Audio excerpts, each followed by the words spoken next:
À la une de l'actualité internationale, l'onde de choc au niveau mondial provoquée par la découverte en Afrique du Sud d'un nouveau variant du SARS-CoV-2. Conséquence, l'Afrique australe est isolée du reste du monde aux grandes dames de l'Afrique du Sud. Les vols sont suspendus les uns après les autres, suivant les recommandations en Europe, par exemple, de l'Union européenne. Nous irons à Bruxelles, où nous attend notre correspondant Pierre Benazet. Les témoignages de migrants à la frontière entre la Biélorussie et la Pologne. France 24 en a recueilli quelques-uns. Ils sont clairs, pas question de retourner dans des pays de départ comme l'Irak. Si vous voulez rejoindre l'Europe, nous ne vous arrêterons pas. Réponse Alexandre Loukachenko, le président biélorusse qui leur a rendu visite. À la une aussi, la disparition d'une des légendes de Broadway, Stephen Sondheim. Il était le parolier de la célèbre comédie musicale mondialement connue West Side Story. Il avait 91 ans. De nombreux témoignages, de nombreux hommages lui sont rendus. Son portrait dans cette édition. Voilà pour le sommaire. Nous sommes le 27 novembre. Merci de choisir nos antennes pour vous informer. Et pour ouvrir ce journal, nous allons vous montrer cette carte à laquelle vous allez peut-être devoir vous habituer. Carte de l'Afrique australe. C'est la partie du monde qui concentre l'attention en ce moment sur le front de la pandémie de Covid-19. En cause, la découverte en Afrique du Sud d'un nouveau variant du SARS-CoV-2 baptisé Omicron. Les uns après les autres, l'Afrique du Sud, le Zimbabwe, le Botswana, la Namibie, entre autres, voient leurs liaisons aériennes coupées d'une bonne partie du reste de la planète. Ce variant, l'OMS, l'Organisation mondiale de la santé, dit être en train de l'étudier. Nous retrouvons à Bruxelles notre correspondant Pierre Benazet. Pierre, sur la suspension des vols, la Commission européenne a voulu montrer qu'elle pouvait agir vite et qu'elle pouvait être réactive. Oui, effectivement, c'était la préoccupation de Ursula von der Leyen qu'on a entendu hier parler effectivement de la découverte de cette nouvelle variante Omicron signalée seulement depuis le 24 par l'Organisation mondiale de la santé, à l'Organisation mondiale de la santé par l'Afrique du Sud. La Commission européenne qui a recommandé donc dès la mi-journée la suspension des liaisons aériennes avec 7 pays de l'Afrique australe.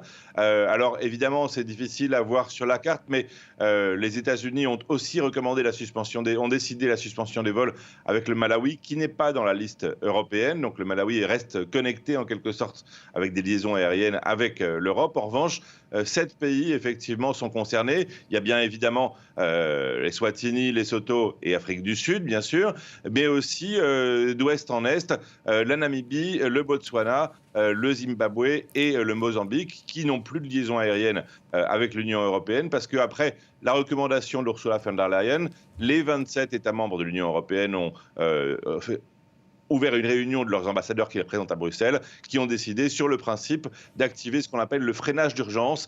C'est cet outil qui avait été mis en place au moment du premier déconfinement, en quelque sorte, pour convaincre de rouvrir les frontières de l'Union européenne. Ces frontières sont rouvertes avec cette possibilité de refermer les portes dès qu'il y a la moindre alerte. Alors certains, évidemment, estiment que ça ne sert pas à grand-chose pour l'instant, puisqu'il y a déjà eu cette variante Omicron détectée en Belgique, qu'il faudrait peut-être même fermer les frontières européennes. Pour autant, ceci n'est pas du tout évoqué pour l'instant. Et justement, sur la Belgique, le premier cas de ce variant a été détecté dans ce pays, là où vous êtes. Est-ce qu'on en sait plus? Pierre, qu'est-ce qu'on peut en dire? Oui, on a eu quelques détails. En fait, il s'agit d'une touriste belge qui était en Égypte, qui est rentrée via la Turquie le 11 novembre. 10 jours plus tard, elle a eu des symptômes. Ce sont des symptômes légers, une petite grippe apparemment, mais elle avait une charge virale très forte selon le laboratoire du centre hospitalier universitaire de Louvain. Elle a été testée le lundi dernier et les résultats du test montrent donc la présence de cette variante Omicron. Sa famille est complètement asymptomatique. Sa famille va être testée. En revanche, en Belgique, il y a déjà évidemment des mesures qui avaient été annoncées quelques heures avant. Les autorités belges voulaient éviter un reconfinement. Il faut maintenant peut-être qu'ils se reposent la question. En tout cas, on sait qu'il y a une fermeture des cafés, des restaurants, etc. Peut-être qu'il y aura des mesures supplémentaires suite à cette découverte. Merci beaucoup, Pierre Benazet. À Bruxelles, cette décision internationale d'isoler l'Afrique du Sud, Pretoria dit les vivre comme une punition. Nous sommes punis pour avoir été transparents. C'est ce que dit un chercheur à l'origine de la découverte de ce variant. L'Afrique du Sud juge les suspensions de vol hâtives et désastreuses. Le pays s'inquiète pour le secteur du tourisme qui risque d'en payer le prix fort. Bilal Tarabé. Pour beaucoup, C'est un départ en catastrophe. Got the news about 4 o'clock this morning that the UK's red-listed South Africa again. 6 in the morning we find out that there's a possibility to get back. So we've got the last 2 seats. Depuis l'annonce jeudi de la découverte du variant du Covid-19 Omicron, la liste des pays qui interdisent les vols en provenance d'Afrique du Sud ne fait que s'allonger. Le Royaume-Uni dès jeudi, les États-Unis, le Canada, la France ou encore Singapour. Des restrictions qui tombent très mal. C'est le début de l'été austral en Afrique du Sud, c'est-à-dire la haute saison touristique dans le pays le plus visité d'Afrique subsaharienne. Already, I've let go the 2 ladies which I work with them. Now that there's a cancellation of flight, which means there will be no more tourists, so we are going to close. Paysages de savane, éléphants, canyons, forêts. Le tourisme en Afrique du Sud représentait presque un emploi sur 10 avant la pandémie. We had a full December booked with tours for the first time. Small hotel owners and B&B owners saying everyone's cancelled. Just really, really bad news. Le gouvernement sud-africain dénonce des mesures draconiennes contre le pays.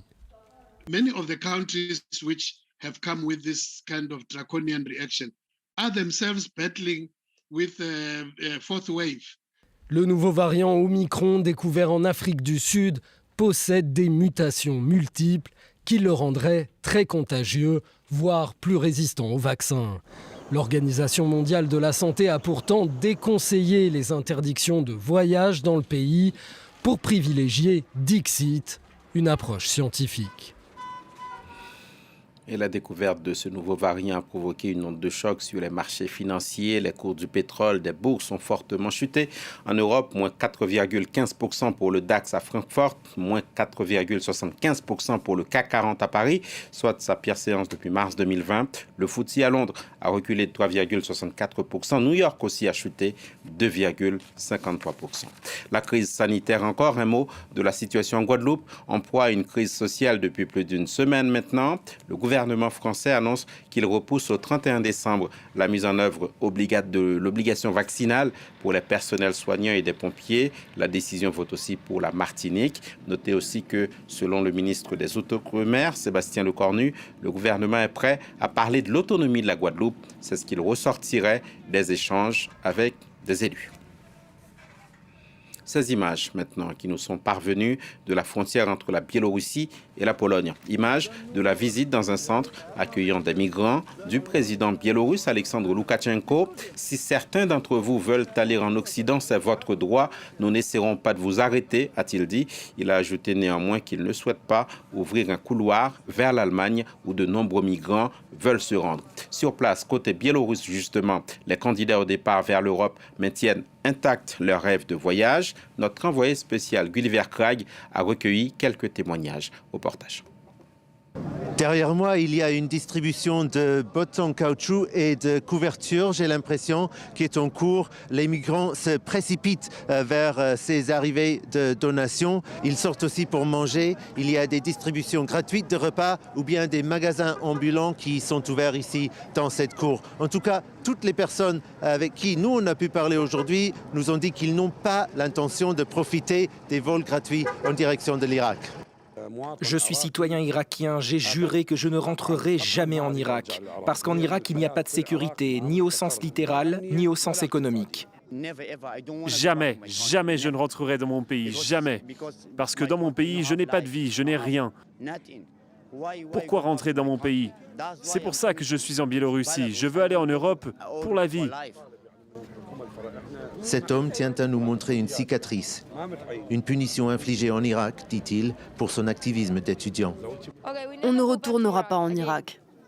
Parce qu'en Irak, on n'a pas d'avenir. Et pourquoi on va en Europe? Parce qu'en Europe, on a un avenir et c'est tout ce qui compte. Les migrants n'ont pas le droit de sortir de cette zone frontalière, sauf si c'est pour prendre l'un de ces vols de rapatriement vers l'Irak ou bien pour faire encore une tentative de passer la frontière. Ce que des petits groupes font chaque nuit, pour la plupart sans succès.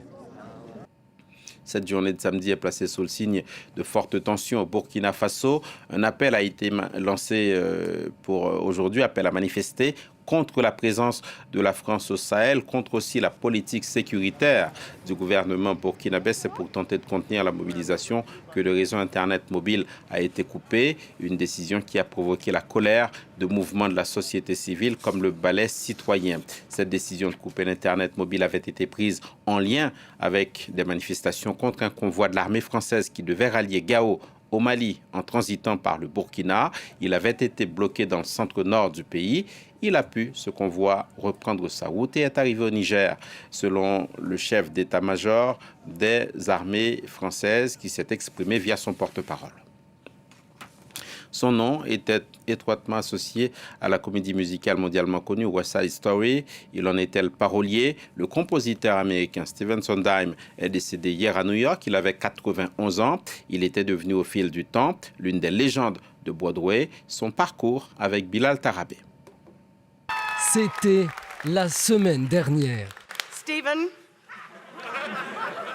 the cast of Company dedicate this performance to you. Stephen Sondheim, légende de la comédie musicale, décède 10 jours plus tard, à l'âge de 91 ans.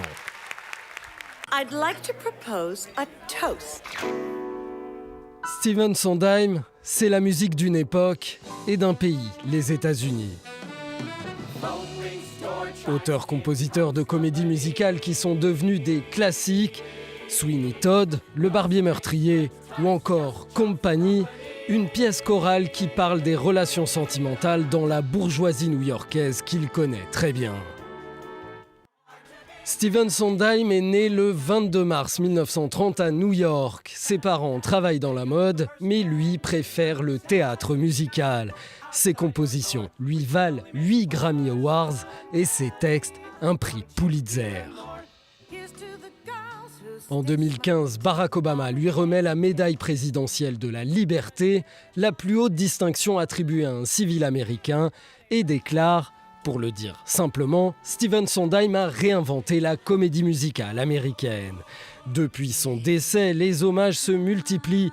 La chanteuse Barbara Streisand écrit « Remercions le Seigneur que Sondheim ait vécu jusqu'à 91 ans et ait eu le temps d'écrire de si merveilleux et d'excellents textes. » Pour l'acteur Hugh Jackman, de temps en temps, une personne vient changer un genre artistique tout entier. Stephen Sondheim était de celle-là. Son décès intervient à quelques jours à peine de la sortie au cinéma de la comédie musicale qui fut son premier succès, à l'âge de 25 ans en tant que parolier, West Side Story.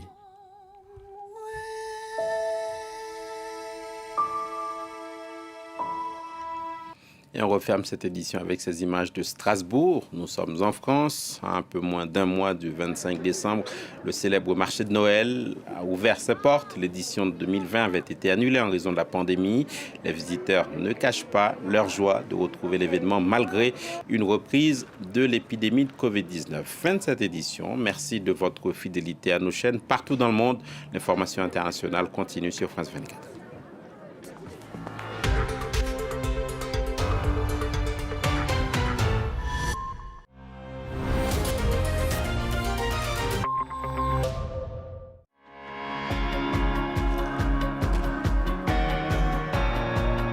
Défiez tous les terrains et relevez le challenge devant votre programme avec le Ford Ranger StormTrack.